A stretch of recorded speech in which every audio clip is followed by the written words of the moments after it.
రాష్ట్రం నిప్పుల కొలిమిలా తయారైంది. భానుడి భగభగలతో జనం అల్లాడిపోతున్నారు. సిటీతో పాటు జిల్లాల్లో వడగాల్పులు వీచే అవకాశం ఉందన్నారు వెదర్ ఆఫీసర్స్. నల్గొండ, సూర్యాపేట, ఖమ్మం, భద్రాద్రి కొత్తగూడెం జిల్లా, వరంగల్, ములుగు, మంచిర్యాల్, జగిత్యాల జిల్లాలలో అత్యధిక ఉష్ణోగ్రతలు నమోదయ్యే ఛాన్స్ ఉందన్నారు. హైదరాబాద్ లో 41 నుంచి 43 డిగ్రీల వరకు టెంపరేచర్లు రికార్డవుతాయని తెలిపారు. సాయంత్రం తర్వాత వర్షాలు పడే అవకాశం ఉందన్నారు. మే 3 తర్వాత ఈస్ట్ సెంట్రల్ తెలంగాణ జిల్లాల్లో ఈదురుగాలులతో కూడిన వర్షాలు పడతాయని చెప్పారు. ఆ తర్వాత నెమ్మదిగా హీట్ వేవ్స్ తగ్గుతాయని చెప్పారు వెదర్ ఆఫీసర్స్. రాష్ట్రంలో భానుడి భగభగలు, వడగాల్పుల ప్రభావంపై మరిన్ని డీటెయిల్స్ కల్పన అందిస్తారు. కల్పన, ముఖ్యంగా చూసుకున్నట్టయితే తెలంగాణ రాష్ట్ర వ్యాప్తంగా ఎండల తీవ్రత రోజు రోజుకి పెరుగుతుందనే చెప్పుకోవచ్చు. నిప్పుల కొలిమిలా కూడా ఇటు ఎండల తీవ్రత కనిపిస్తూ ఉంది. గరిష్ట ఉష్ణోగ్రతలు కూడా అధికంగా నమోదవుతా ఉన్నాయి. దీంతో ఎప్పటికప్పుడు కూడా వాతావరణ శాఖ అధికారులు ఏ ప్రాంతంలో ఉష్ణోగ్రతలు అధికంగా నమోదయ్యే అవకాశం ఉంది, వడగాల్పులు ఎక్కడెక్కడ వీచే ఛాన్సెస్ ఉన్నాయని చెప్పేసి వేడి వాతావరణంకి సంబంధించి ఎప్పటికప్పుడు కూడా కలర్ వార్నింగ్స్ ఇవ్వడం జరుగుతూ ఉంది. అక్కడ ఉన్న ప్రజల్ని, జిల్లా యంత్రాంగాన్ని అప్రమత్తం కూడా చేస్తూ ఉన్నారు. ఇక గత 2 రోజుల కింద కూడా మనం చూసుకున్నాం, దాదాపు మనకు వడగాల్పులు కూడా వీచే అవకాశం ఉండడంతో దాదాపు 2 రోజులకు కూడా మనకు రెడ్ అలర్ట్ కూడా జారీ చేయడం జరిగింది. దీంతో ఇప్పటికే నేషనల్ హ్యూమన్ రైట్స్ కమిషన్ కూడా ఇటు స్టేట్స్ కి సంబంధించి ఏ రాష్ట్రాలకు సంబంధించి కూడా అడ్వైజ్ కూడా ఇవ్వడం జరిగింది. ఎందుకంటే వేడి వాతావరణం రోజు రోజుకు పెరుగుతూ ఉండడంతో దీంతో ఇటు ఐఎండీ శాఖ కూడా ఎప్పటికప్పుడు కూడా అప్రమత్తంగా ఉంటుందని చెప్పుకోవచ్చు. ఇక ప్రస్తుతం నేను వాతావరణ కేంద్రంలో ఉన్నాను. మరి మనతో పాటు వాతావరణ శాఖ సీనియర్ అధికారి ధర్మరాజ్ గారు ఉన్నారు. వారితో మాట్లాడి మరిన్ని విషయాలు తెలుసుకుందాం. ఎందుకంటే ఎక్కడెక్కడ ఉష్ణోగ్రతలు అధికంగా ఉంటున్నాయి, ఈ రోజు రేపు కావచ్చు, వచ్చే 3 రోజుల పాటు వాతావరణం ఏ విధంగా ఉండే అవకాశం ఉంది, ఏ జిల్లాలో అత్యధికంగా ఉష్ణోగ్రతలు నమోదయ్యే అవకాశం ఉందో తెలుసుకుందాం. సార్ చెప్పండి సార్, ముఖ్యంగా చూసుకున్నట్టయితే దాదాపు ఉష్ణోగ్రతలు అధికంగా నమోదవుతా ఉన్నాయి. బయటికి వెళ్ళాలంటేనే ఆలోచించాల్సిన పరిస్థితులు కూడా కనిపిస్తా ఉన్నాయి. ప్రస్తుతం చూసుకున్నట్టయితే ఉష్ణోగ్రతలు ఏ విధంగా నమోదవుతున్నాయి సార్? ఒక విధంగా చూసుకున్నట్లయితే గత 4 రోజులుగా కూడా ఇటు రాష్ట్రంలో కనుక చూసుకుంటే ఉష్ణ తీవ్రత అనేది క్రమేపీ పెరుగుతుందనే చెప్పాలి.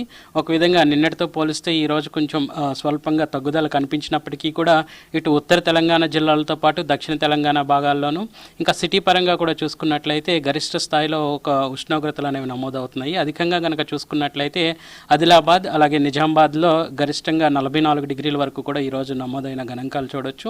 అట్లాగే సిటీ పరంగా చూసుకున్నట్లయితే 42 డిగ్రీల వరకు కూడా ఈ యొక్క ఉష్ణ తీవ్రత కొనసాగుతుంది. ఓకే సార్, ఇక వచ్చే 2-3 రోజుల పాటు కావచ్చు ఈ ఉష్ణోగ్రతలు ఏ విధంగా ఉండే అవకాశం ఉంది, దాంతోపాటు ఎలాంటి హెచ్చరికలు జారీ చేయడం జరిగింది సార్?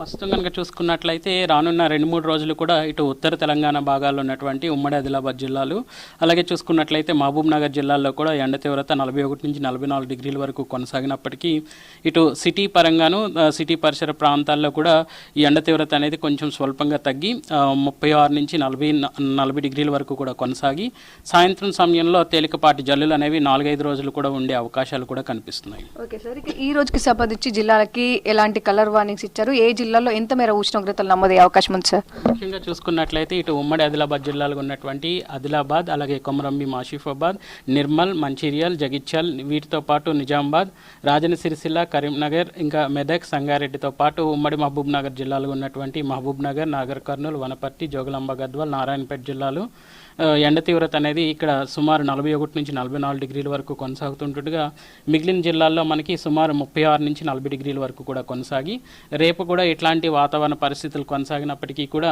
తదుపరి కనుక చూసుకున్నట్లయితే స్వల్పంగా ఈ యొక్క ఉష్ణ తీవ్రత తేడాలతో పాటు మనకి సాయంత్రం సమయంలో ఇటు ఈదుడుగాల ప్రభావంతో పాటు అక్కడక్కడ తేలికపాటి జల్లులు కూడా ఉండే అవకాశం కనిపిస్తుంది. ఇక నిన్న చూసుకున్నట్టయితే ఉదయం అంతా కూడా ఎండ తీవ్రత కనిపించింది. సాయంత్రం ఒక్కసారిగా వాతావరణం మారిపోయి అక్కడక్కడ వర్షం కూడా నమోదైంది. వడగండ్ల వర్షాలు కూడా చూసాం. సో నిన్న ఏ ప్రాంతాల్లో ఎంత మేర వర్షపాతం నమోదైంది, ఎక్కడెక్కడ వడగండ్లు కావచ్చు, పిడుగుపాటు సంభవించింది సార్? సుమారు కనుక చూసుకున్నట్లయితే నాగర్ కర్నూలులో మనకి 3 సెంటీమీటర్ల వరకు కూడా వర్షపాతం అనేది నమోదైంది. సో ఇక్కడే నాగర్ కర్నూలులోనే మనకి ఇటు వడగండ్లతో పాటు ఈదురుగాల ప్రభావం కూడా చాలా స్పష్టంగా కనిపించింది. అలాగే భద్రాద్రిలో కూడా మనకి తేలికపాటి వర్ష సూచన కూడా కనిపించింది. ఏదైనప్పటికీ కూడా ఇటు ఎండవేయడం వాతావరణం అనేది ఉత్తర తెలంగాణ జిల్లాల్లో కొనసాగుతూ అక్కడక్కడ కూడా స్థానిక వాతావరణ పరిస్థితులు అనుకూలంగా ఉండడం వల్ల, అలాగే చూసుకున్నట్లయితే ఇటు రాష్ట్ర ఉత్తర భాగంలో మనకి ఒక ఉపరితల చక్రవాకం కూడా కొనసాగుతుంటుండగా వీటితో పాటు గాల్లో ఉన్నటువంటి అనిశ్చితి, అలాగే ఈదుడుగాల ప్రభావం వల్ల ఒక విధంగా ఈ యొక్క ఎండ తీవ్రత అనేది గరిష్ట స్థాయిలో కొనసాగుతుందని చెప్పాలి. ఈ రోజు కూడా చూసుకున్నట్లయితే దిగువ స్థాయిలో ఒక విధంగా వాయువ్య దిశ గాలులు, అలాగే పశ్చిమ గాలులు ఉన్నప్పటికీ కూడా ఎండ తీవ్రత అనేది ఇటు ఉత్తర తెలంగాణ జిల్లాలతో పాటు దక్షిణ భాగాల్లో కూడా కొనసాగే అవకాశం కనిపిస్తుంది. ఇక వర్షాలకు సంబంధించి కావచ్చు ఈ రోజు రేపు వచ్చే అవకాశం ఉందని చెప్పారు కదా, సో ఏ జిల్లాలకు సంబంధించి హెచ్చరికలు జారీ చేయడం జరిగింది, ఏ జిల్లాలో ఎంత మేర వర్షపాతం నమోదయ్యే అవకాశం ఉంది సార్? ముఖ్యంగా చూసుకున్నట్లయితే ఒక విధంగా ఇటు ఆదిలాబాద్, కొమరంభీం, ఆసిఫాబాద్, మంచిర్యాల జిల్లాలతో పాటు జగిత్యాల, నిర్మల్, నిజామాబాద్, రాజన్న సిరిసిల్ల, కామారెడ్డి, సిద్దిపేట్, హనుమకొండ, వరంగల్, మహబూబాబాద్, ఇంకా చూసుకున్నట్లయితే యాదాద్రి, భువనగిరి, నల్గొండ, నాగర్ కర్నూల్, ఇంకా చూసుకున్నట్లయితే వనపర్తి, రంగారెడ్డి, ఇటు సిటీతో కూడా మనకి ఈ రోజు కనుక చూసుకున్నట్లయితే ఉరుములు మెరుపులతో కూడినటువంటి వాతావరణ పరిస్థితులు సాయంత్రం సమయంలో ఉండి మనకి అక్కడక్కడ కూడా తేలికపాటి వర్షాలు అనేవి వచ్చే అవకాశం కూడా కనిపిస్తుంది. ఒక విధంగా ఇట్లాంటి వాతావరణ పరిస్థితులతో పాటు ఈదురుగాలుల ప్రభావం కూడా గంటకు 30 నుంచి 40 కిలోమీటర్ల మేర ఉండే అవకాశం కనిపిస్తుంది. ఓకే సార్, ఈదురుగాలతో పాటు నిన్న మనం చూసాము వడగండ్లు కావచ్చు, పిడుగుపాటు సంభవించింది. అలాంటి సిచ్యువేషన్స్ ఈ రోజు కానీ రేపు కానీ ఉండే అవకాశం ఏమైనా ఉందా సార్? ఈ రోజు కనుక చూసుకున్నట్లయితే అంచనా ప్రకారం ఇటు నారాయణపేట అలాగే చూసుకున్నట్లయితే మనకి ఇంకా వనపర్తిలో ఈరోజు వడగండ్లకి అవకాశం అయితే కనిపిస్తుంది. రేపు కనుక చూసుకున్నట్లయితే ఇటు ఈదుడుగాళ్ల ప్రభావం అనేది కనిపిస్తూ ఉంది. సో రేపు కూడా రాష్ట్రంలో కొన్ని జిల్లాల్లో ముఖ్యంగా ఆదిలాబాద్, కొమరంభీం, ఆసిఫాబాద్, నిర్మల్, ఇంకా నిజామాబాద్తో పాటు కామారెడ్డి, మెదక్, సంగారెడ్డి, వికారాబాద్ జిల్లాలు ఇటు సిటీ పరంగా కూడా రేపు కూడా తేలికపాటి జల్లులతో పాటు ఉరుములు మెరుపులతో కూడిన వాతావరణ పరిస్థితులు కొనసాగుతాయి. ఓకే సార్, ఇక ముఖ్యంగా చూసుకున్నట్టయితే వర్షాలతో పాటు ఎండల తీవ్రత కూడా మనకు అధికంగా కనిపిస్తుంది కదా, సో ఎండలకు సంబంధించి కావచ్చు, వడగాల్పులకు సంబంధించి కావచ్చు, వేడి వాతావరణానికి సంబంధించి ఇటు నేషనల్ హ్యూమన్ రైట్స్ కమిషన్ కూడా అడ్వైజ్ జారీ చేసింది కదా, సో దానికి సంబంధించి ఏ విధంగా ఉంది సార్? ముఖ్యంగా చూసుకున్నట్లయితే పని సమయాలు ఎవరైతే అవుట్డోర్ యాక్టివిటీస్ ఎక్కువగా చేస్తున్నారో, ఎండ తీవ్రతకు ఎక్కువగా వారు లోనవుతున్నారో వారికి సంబంధించి పని వేళలు కుదించడము, పని వేళలతో పాటు కొంచెం మధ్య మధ్యలో చిన్న చిన్న విరామాలతో పాటు శరీరానికి కావాల్సినటువంటి మంచినీరు ఏదైతే ఉందో దగ్గర పెట్టుకోవడం అనేది కూడా చేయాలి.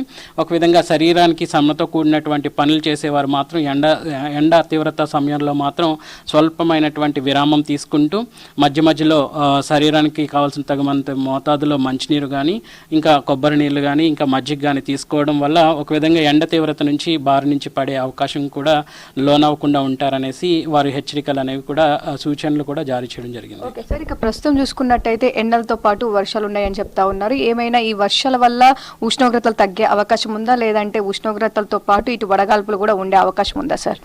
ఒక విధంగా స్వల్పంగా హెచ్చుతగ్గులు అనేవి ఉష్ణ తీవ్రతలో తగ్గే అవకాశం కూడా కనిపిస్తుంది. రానున్న 4-5 రోజులు కూడా రాష్ట్రం అంతటా కూడా అక్కడక్కడ తేలికపాటి జల్లులతో పాటు ఈదురుగాలుల ప్రభావం కూడా సాయంత్రం సమయంలో కొనసాగుతుంటుండగా ఈ యొక్క నమోదవుతున్నటువంటి ఉష్ణ తీవ్రత గణాంకాలు అనేవి స్వల్పంగా తగ్గుదల అనేది కనిపించే అవకాశం కనిపిస్తుంది. ఓకే సార్, ఇక ఇట్లాంటి వెదర్ అనేది మనకు డిఫరెంట్ వెదర్, డిఫరెంట్ క్లైమేట్, అధిక ఉష్ణోగ్రతలు నమోదవుతున్న సిచ్యువేషన్స్ లో మీరు కావచ్చు, ఇటు ఆరోగ్య శాఖతో కావచ్చు, జిల్లా యంత్రాంగంతో కావచ్చు, ఏ విధంగా కోఆర్డినేట్ అవుతూ ఉన్నారు సార్?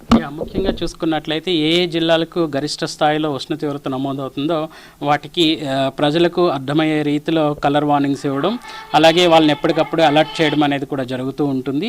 వీటితో పాటు తీసుకోవాల్సినటువంటి జాగ్రత్తలు, పాటించవలసినటువంటి సూచనలు కూడా ఇటు ప్రజలకు, ఇటు రైతాంగానికి కూడా జారీ చేయడం అనేది జరుగుతూ ఉంటుంది. ఓకే సార్, ఇక ఓవరాల్ గా చూసుకున్నట్టయితే ప్రస్తుతం 4-5 రోజుల తర్వాత కావచ్చు, May 1 నుంచి అంటే మనకు ఏప్రిల్ ఎండింగ్ లోనే ఇట్లాంటి వెదర్ కంటిన్యూ అవుతూ ఉంటాయి. ఇక మే వచ్చిన తర్వాత ఏ విధంగా ఉండే అవకాశం ఉంది, అంటే మరింత ఉష్ణోగ్రతలు పెరిగే ఛాన్సెస్ ఏమైనా ఉన్నాయా? ఒక విధంగా చూసుకున్నట్లయితే ఏప్రిల్, మేలో మనకి అధిక మొత్తంలో ఎండ తీవ్రత అనేది కొనసాగే అవకాశాలు కనిపిస్తుంటాయి. ఒక విధంగా చూసుకున్నట్లయితే మనకి ఏప్రిల్లోనే 45 డిగ్రీల వరకు కూడా ఉష్ణ తీవ్రత కొనసాగింది కాబట్టి మే నెలలో కూడా ఈ యొక్క ఉష్ణ తీవ్రత కొనసాగినప్పటికీ మొదటి వారంలో ఈ ఉన్నటువంటి వాతావరణ పరిస్థితుల వల్ల కొంచెం తేలికపాటి జల్లులతో పాటు ఉష్ణ తీవ్రత కొంచెం తగ్గినప్పటికీ తదుపరి క్రమేపీ పెరిగే అవకాశం కనిపిస్తుంది.